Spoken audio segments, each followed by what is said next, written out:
नमस्ते फ्रॉम गुड़गांव में आपका स्वागत है। आज हम बात करने जा रहे हैं कि मेरी फैमिली की कोविड जर्नी कैसी रही। दोस्तों, जब फर्स्ट वेव आई थी तो फॉर्चुनेटली हमारी फैमिली में सब लोग बच गए थे, बट सेकंड वेव में हमारी पूरी फैमिली इन्वॉल्व हो गई थी। तो मैं आपको पहले अपनी फैमिली का एक शॉर्ट इंट्रोडक्शन देना चाहूँगी।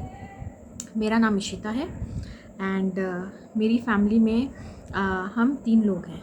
मेरे हस्बैंड, मैं और एक छोटा बच्चा है and he is Divyanshu and he is 3.5 year old. So we all three were COVID positive, including my son. So that was a very difficult time for us because as we all know कि second wave कितनी ख़तरनाक थी, कितने लोगों ने कितने लोगों को खोया है और कितनी ही फैमिली, कितने बच्चे अनाथ हो गए हैं, कितनी फैमिली मेम्बर्स में से कितने मेम्बर्स चले गए हैं। सो बहुत ही सेकेंड वेव में बहुत ही बुरा टाइम देखा है लोगों ने, बट फॉर्चुनेटली अब we got good advice from our doctors and those doctors are my family members and one is my father. He has been serving in medical sector since long, and my cousin brother Dr. Shashank. Under their guidance we overcame this challenging time. हम लोगों के लिए बहुत ही ज़्यादा मुश्किल था। मेरे father वो भी कोविड पॉजिटिव हो गए थे एंड माय ब्रदर वो भी कोविड पॉजिटिव हो गया था। तो ऑलमोस्ट सेम टाइम पे, ऑलमोस्ट एक वीक का गैप होगा, हम सभी के सभी मेंबर्स एक साथ कोविड पॉजिटिव हो गए थे। सो मैं इस वीडियो के थ्रू अपना पर्सनल एक्सपीरियंस, मेरी फैमिली का एक्सपीरियंस क्या रहा, मेरे भाई का एक्सपीरियंस क्या रहा और मेरे फादर जो कि डॉक्टर हैं उन्होंने इस टाइम को कैसे ओवरकम किया। बेसिक प्रॉब्लम दोस्तों तब आती है जब आप हाउस बाउंड हो जाते हैं। कुछ दवाइयाँ थी जिसे हमें अरेंज कराने में काफ़ी दिक्कत आई, जो कि उस समय मार्केट में काफ़ी शॉर्ट थी, जिसकी ब्लैक मार्केटिंग भी हो रही थी। सो उस समय थोड़ा था कि हाँ भाई ये दवाई चाहिए और ये अरेंज नहीं हो पा रही है, बट भगवान ने सारी चीज़ें लाइन से कर रखी थी। तो कुछ फ्रेंड्स, कुछ फैमिली मेम्बर्स ने मिलके सब उस टाइम में बहुत मदद की और वो दवाइयाँ सारी अरेंज करवा दी। So that was a big relief. सबसे पहले मेरी फैमिली में मेरे हस्बैंड कोविड पॉजिटिव हुए थे, उनको हमने आइसोलेट कर दिया था एक रूम में और हम लोग सारे के सारे प्रिकॉशन ले रहे थे, खाना देते थे, जो भी बेसिक प्रिकॉशन होते थे वो हम सारे फॉलो कर रहे थे। बावजूद उसके भी मैं और मेरा बेटा जो 3.5 साल का है वो कोविड पॉजिटिव हो गए थे। सो जिस दिन हमारी रिपोर्ट आई थी, सो आई वॉज जस्ट थिंकिंग कि भाई मैं हूँ कोविड पॉजिटिव, चलो कोई बात नहीं, एटलीस्ट मेरा बच्चा कोविड पॉजिटिव ना हो। बट भगवान को कुछ और मंजूर था, वो भी कोविड पॉजिटिव हो गया। So I was so scared and साथ में Nitin is my husband name, उनका भी ट्रीटमेंट चल रहा था। उन्होंने सारे टेस्ट करवाए थे, सारे जो स्टैंडर्ड टेस्ट होते हैं कोविड में वो सब कराए थे। साथ ही के साथ उन्होंने अपना CT स्कैन भी कराया था। तो CT स्कैन में उनके लंग्स में इन्फेक्शन आ गया था, जिसके कारण से उनका जो ट्रीटमेंट चलता है कोविड में वो चल रहा था एंड उनको बोलने में भी काफ़ी दिक्कत हो रही थी। तो हम लोगों की अच्छे से बात भी नहीं हो पा रही थी, क्योंकि जब भी वो बोल रहे थे तो उन्हें खांसी आ जा रही थी। So we were chatting on message, हम लोग एक दूसरे से बात नहीं कर पा रहे थे, हम बस मैसेज पे बात कर पा रहे थे। सो that was also a very difficult time and ऊपर से अब दिव्यांशु को भी कोविड हो गया था। So I was like very much क्या कहते हैं, मैं बहुत ज़्यादा दुखी हो गई थी। तो एक तरफ हस्बैंड है, एक तरफ बच्चा है, मुझे भी है, और सबसे ज़्यादा प्रॉब्लम आती थी दोस्तों उसमें काम करने की, क्योंकि अब मुझे फ़ीवर ज़्यादा नहीं आता था, मुझे 99 फ़ीवर रहता था। अब दिव्यांशु का भी मैंने मेज़र किया था, उसको भी 99 फ़ीवर आता था और हल्के ही सिम्टम थे और कोई सिम्टम नहीं थे हम लोगों को। और मैंने अपने सारे टेस्ट करवाए थे और साथ के साथ में मैंने अपना CT स्कैन करवाया था 6th डे जाके। तो फिर मेरा CT स्कैन भी एकदम ठीक था, सब नॉर्मल था। और देवू का भी मैंने देखा था कि इतना कुछ खास उसे भी प्रॉब्लम नहीं थी। और साथ के साथ मैं अपने फादर से एडवाइस ले रही थी कि बच्चों के उसमें क्या करना चाहिए, कैसे करना चाहिए, क्या दवाई देनी चाहिए। तो उन्होंने कुछ बेसिक उसको दवाई बताई थी, तो वो हम दे रहे थे। और वो ऐसी कोई दवाई नहीं थी, वो जस्ट जो फ़ीवर के लिए होती है और जो मल्टीविटामिन्स होते हैं, बस वो सब थी, क्योंकि बच्चों में आप ज़्यादा कुछ दे भी नहीं सकते हैं। लेकिन बहुत अच्छी बात यह है कि हम लोगों ने वो फेज़ स्मूथली कवर अप कर लिया। तो after 14 days we were like चलो ठीक है यार, 14 दिन निकल गए हैं, ऑल आर सेफ। एंड सिर्फ मैं, मेरा हस्बैंड और बच्चे ही नहीं, मेरे फादर, मेरा ब्रदर, बोथ वर सेफ। तो पूरी फैमिली ही निकल गई थी इस कोविड। दोस्तों अब बात करते हैं पोस्ट कोविड सिम्टम की। मुझे जो सबसे बड़ी दिक्कत थी वो थी वीकनेस। बहुत ज़्यादा वीकनेस थी। ऑल्दो मेरे सिम्टम्स इतने ज़्यादा नहीं थे और सीवियरिटी इतनी ज़्यादा नहीं थी, बट स्टिल वीकनेस बहुत ज़्यादा थी। अब जो दूसरी बात आती है कि वो कोविड के बाद में मेरा शुगर एकदम ही ज़्यादा शूट हो गया, जो कि एकदम ही अनकंट्रोल्ड वे में शूट हुआ था, जिसकी मुझे बिल्कुल भी एक्सपेक्टेशन नहीं थी। तो उसको भी धीरे धीरे डॉक्टर की गाइडेंस में मैंने कंट्रोल किया है। तो अभी काफ़ी हद तक कंट्रोल में है, लेकिन अभी भी फ्लक्चुएशन आता ही रहता है। अब बात करते हैं कि दिव्यांशु को पोस्ट कोविड सिम्टम क्या रहा। तो लकीली दिव्यांशु को एज सच कोई पोस्ट कोविड सिम्टम नहीं था। उसका यही था कि वीकनेस थोड़ी ज़्यादा थी, बहुत जल्दी थक जाता था, तो वो ग्रेजुअली उसका दूर हो गया। हस्बैंड में पोस्ट कोविड सिम्टम्स आए थे, उनको फिर थोड़ी लंबी मेडिकेशन पे रखना पड़ा था। उन्हें हार्ट से रिलेटेड प्रॉब्लम आ गया था, तो हमने डॉक्टर से कंसल्ट किया। डॉक्टर ने जो मेडिकेशन दी हमें, हमने वो रिलीजियसली फॉलो किया। तो आज की डेट में उनकी सारी मेडिकेशन बंद हो गई है and he is normal now. So I would really like to thank my family, my friends who stood by me, क्योंकि उन्हीं की वजह से, उन्हीं की स्ट्रेंथ की वजह से आज हम लोग कोविड को हरा पाए हैं। सो दोस्तों ये तो थी मेरी फैमिली की कहानी। अब हम बात करते हैं कि मेरे ब्रदर के साथ क्या हुआ, उसका एक्सपीरियंस कैसा रहा, और मेरे फादर जो कि खुद एक डॉक्टर हैं, उनका क्या एक्सपीरियंस रहा, उनका क्या कहना है कि कोविड में हमें क्या क्या प्रिकॉशन लेने चाहिए, क्या अनयूजुअल सिम्टम्स होते हैं जिसे आपको अवॉइड नहीं करना चाहिए, और पोस्ट कोविड सिम्टम्स आपके क्या हो सकते हैं, क्या चीज़ आपको अवॉइड करनी चाहिए। तो वो भी अपना एक्सपीरियंस आपके साथ शेयर करेंगे। चलिए आगे बढ़ाते हैं अपनी वीडियो को। Hi everyone, very good afternoon. Myself Akash Sharma and मैं ईशिता का ब्रदर हूँ। So first of all I would like to thank you Ishita Sharma कि उसने मुझे अपने चैनल पे बुलाया ताकि मैं अपनी एक कोविड की जर्नी आप लोगों तक पहुँचा सकूँ। तो मैं होप करता हूँ कि जब मैं ये वीडियो बना रहा हूँगा आप लोग सेफ़ होंगे, घर पे होंगे। So let's start. स्टार्ट करने से पहले मैं दो लोगों का इंट्रोडक्शन देना चाहता हूँ who played a very important role during my covid journey, कि कैसे मैंने एक लाइफ थ्रेटनिंग सिचुएशन को सर्वाइव किया। So first of all I would like to introduce my father who is a doctor Giriraj Sharma, and second my brother, he is also a doctor Shashank, and who is working in AIIMS and handling the covid war. तो इन दोनों ने एक तरह से मैं ये बोल सकता हूँ कि उन्होंने मेरी लाइफ बचाई। आइए स्टार्ट करते हैं। जब मुझे कोविड हुआ तो उस समय मैं नोएडा में था, और इनिशियल सिम्टम्स मेरे थे कोविड के वो थे कि मेरी स्मेल चली गई थी, मेरा टेस्ट चला गया था, और मुझे हाई ग्रेड फीवर था, मोर देन 102। तो मैंने अपने फादर से डिस्कस किया, मैंने अपने भैया से डिस्कस किया जो कि एम्स में है। तो उनकी गाइडेंस पे मैंने कुछ मेडिसिन्स लिए जो कि मैं आपको बताना चाहूँगा, जिसमें थी vitamin C, zinc, ivermectin, azithromycin and paracetamol. वो 1 वीक का कोर्स था, तो तब तक मुझे वो लेना था। फिर तब after discussion at the end of the 3rd day हमने डिसाइड किया कि 4th या 5th डे पे हम एक्सरे के लिए प्रोसीड करेंगे, क्योंकि as per the AIIMS protocol and the expert doctors advice ये बोला जाता है कि आपको कोविड में 4थे या 5वें दिन सिटी स्कैन के लिए प्रोसीड कर लेना चाहिए to get towards the safer side. अगर आपको कोई कफ है, अगर आपको हल्की सी ब्रीदिंग प्रॉब्लम है, तो बिल्कुल प्रोसीड करना चाहिए। तो मैंने हॉस्पिटल के थ्रू एक्सरे करवाया, और तब उनको डाउटफुल लगा, तब मैंने सिटी स्कैन के लिए प्रोसीड किया। तो आप ये प्रोटोकॉल भी फॉलो कर सकते हैं कि पहले आप एक्सरे करवाइए, उसमें अगर आपको डाउटफुल लगता है आप अपने डॉक्टर से कंसल्ट करिए, जिनसे भी आप गाइडेंस ले रहे हैं, और उनको लगता है कुछ डाउटफुल सिचुएशन है तो आप सिटी स्कैन के लिए प्रोसीड कर सकते हैं, जो कि मेरे केस में था। तो सिटी स्कैन की रिपोर्ट नेक्स्ट डे आई, जो कि मेरा छठा दिन था। तो उसमें आउट ऑफ 25 मेरा 11 था। इट मीन्स कि मेरी almost 0.5% of the lungs damage थी। तो वो एक अच्छी बात नहीं थी और निमोनिया बनना स्टार्ट हो चुका था मेरी लंग्स में।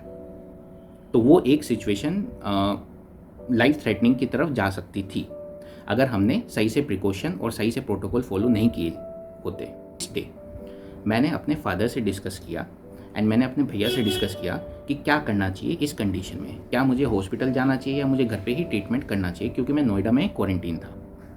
तो उन्होंने कुछ स्टेरॉइड्स लिखे, तो वो मैंने लेने स्टार्ट किए एज पर देयर गाइडेंस, और वो मुझे कम से कम 1 महीने तक लेने थे। तो वो मैंने स्टार्ट किए और डेली मैं 2 to 3 टाइम्स अपना सैचुरेशन, ऑक्सीजन सैचुरेशन मेजर करता था। तो आपके पास ऑक्सीमीटर भी होना चाहिए।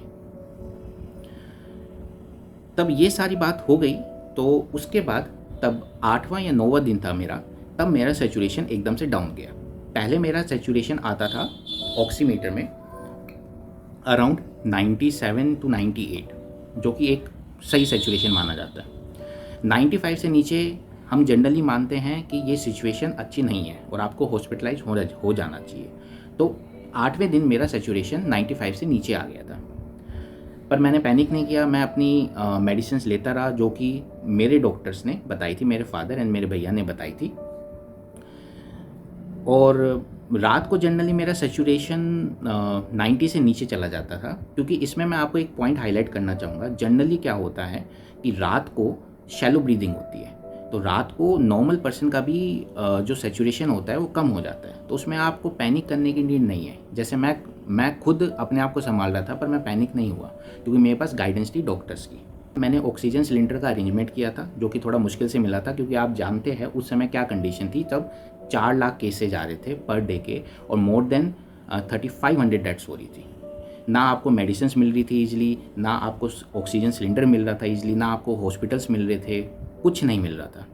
तो एनी हाउ मैंने मैनेज किया ऑक्सीजन सिलेंडर, और मेडिसिन भी मैंने मैनेज करी, जिसमें मेरी पापा ने काफ़ी हेल्प करी। एंड उसके बाद मैं रात को ऑक्सीजन लगा के सो जाता था। तो आप आराम से ईजिली, विदाउट एनी पैनिक हुए आप ईजिली अपना ऑक्सीजन मास्क पहनिए, ऑक्सीजन सिलेंडर को स्टार्ट कीजिए और आप आराम से सो जाइए। उसमें आपको कोई पैनिक होने की ज़रूरत नहीं है कि क्या हो जाएगा रात को, क्या नहीं हो जाएगा। एक ये नेचुरल चीज़ है, शैलो ब्रीदिंग के कारण से आपका सिचुएशन कम जाएगा। आपसे एक और इंटरेस्टिंग बात बताना चाहता हूँ कि एक्चुअली क्या था कि कभी भी आप एक ऑक्सीमीटर पे रिलाई मत करना। अगर आप कोविड की सिचुएशन से गुजर रहे हो, कम से कम आप 2 ऑक्सीमीटर जरूर रखें, just to be on the safer side, कि एक ऑक्सीमीटर अगर गलत रीडिंग बता रहा हो तो एटलीस्ट दूसरा ना बताए। तो यही चीज़ मैंने फॉलो करी। मैंने दूसरा ऑक्सीमीटर मंगवाया, और आप जान के हैरान रह जाएंगे, वो ऑक्सीमीटर डुप्लीकेट था। कंपनी का था, मैं कंपनी का नाम नहीं लूँगा, और उसी कंपनी का डुप्लीकेट ऑक्सीमीटर मेरे को मिला, और उसमें मेरा सैचुरेशन दिन में भी 85 बता रहा था, और जो जिससे मैं पहले मेजर कर रहा था, जो कि सही मेरा सैचुरेशन बता रहा था, उसमें दिन के टाइम पे वो 95 बता रहा था। तो उस समय की सिचुएशन में आप लोग सभी जानते हैं कि कितना बुरा हाल हुआ था इंडिया का, और उसके वजह से ब्लैक मार्केटिंग भी बहुत थी। सिलेंडर, ऑक्सीजन सिलेंडर पे ब्लैक मार्केटिंग थी, दवाइयों पे ब्लैक मार्केटिंग। तो जनरली कोविड में फर्स्ट डे से लेके 14 डेज तक थोड़ा क्रूशियल पीरियड होता है, और उसमें हमें कई बातों का ध्यान रखना होता है। तो वो मैं बातें आपको बताता हूँ, जो कि मैंने अपने कोविड जर्नी में ध्यान रखी। सबसे पहले मैंने चौथे या पाँचवें दिन पे आप सिटी स्कैन करवा लीजिए। पहले एक्सरे करवाइए। अगर एक्सरे में आपको डाउटफुल लगता है तो आप सिटी स्कैन की तरफ प्रोसीड करिए, और उसके हिसाब से आप अपने डॉक्टर से मेडिसिन लीजिए, जो कि बहुत ज़रूरी है। इसमें आप डिले मत करना, क्योंकि ये सबसे ब्लंडर होता है कोविड के टाइम पे। सेकंड, आपको हर चौथे या पाँचवें दिन पे ब्लड मार्कर टेस्ट करवाते रहना है, जिससे आपकी प्रोग्रेस पता चल सके कि बॉडी में वायरस क्या कर रहा है और किस स्टेट पे है। तो वो मैं आपको बताता हूँ कि मार्कर टेस्ट कौन कौन से करवाने चाहिए, जिसमें एक होता है CBC, CRP, डी डाइमर, एस्फेरिटिन, LDH। तो ये सारे टेस्ट होते हैं जो कि मेरे फादर ने बताए थे मेरे को और मेरे भैया। आफ्टर 12th डे मेरे अंदर इम्प्रूवमेंट, मेरी बॉडी में इम्प्रूवमेंट आनी स्टार्ट होगी। और वो फिर एक प्रोसेस स्टार्ट हो गया कि मैं कोविड की जो लाइफ थ्रेटनिंग सिचुएशन थी उससे मैं बाहर निकल गया। तो अब मेरा एक नॉर्मल प्रोसेस स्टार्ट हो गया लाइफ का कि दवाइयाँ लेनी है, आपको ऑक्सीजन की नीड नहीं है, आप मेडिसिन लेते रहिए, आप अपनी डाइट का ध्यान रखिए। जब मैं बात करता हूँ पोस्ट कोविड सिम्टम्स की, तो मैं अपनी जर्नी के थ्रू ही आपको बताना चाहूँगा कि मेरे को क्या क्या सिम्टम्स रहे थे। सबसे पहले तब मैं रिकवर हो गया था कोविड से, तो एक तो ये होता है कि आपको पोस्ट कोविड सिम्टम्स में जो सबसे नॉर्मल सिम्टम होता है कि आपको ब्रीदिंग प्रॉब्लम होती है, कि आप हल्का सा भी काम करते हैं आपको सांस चढ़ जाते हैं।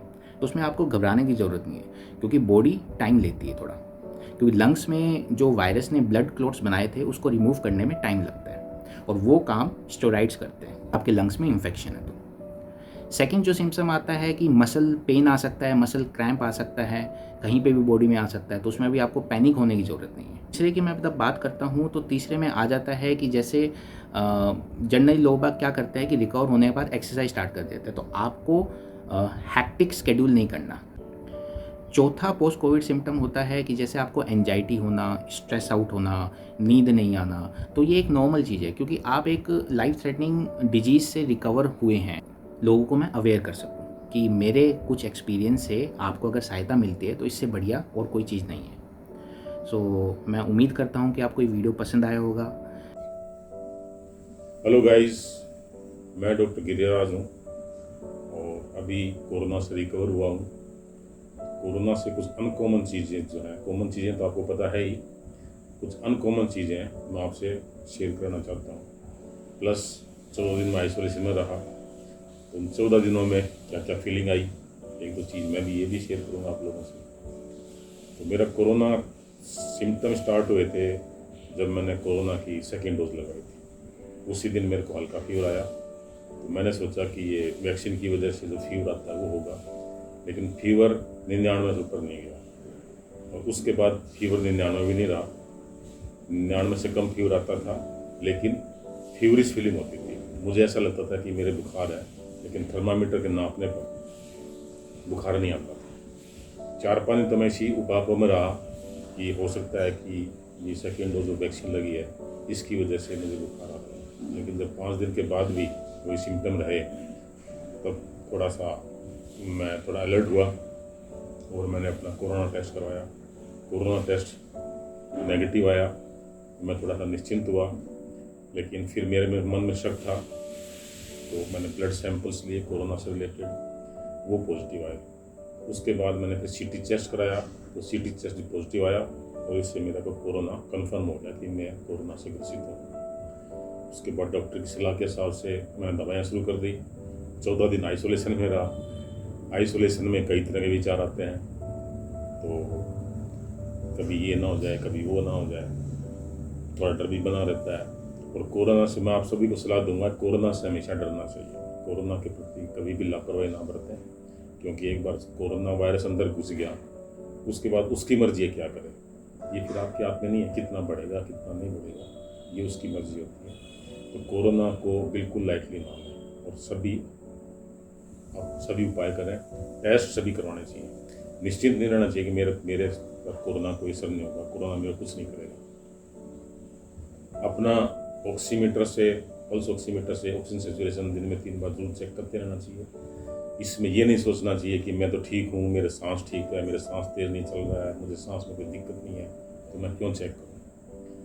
क्योंकि कई केसेस में हैप्पी हाइपोक्सिया होता है।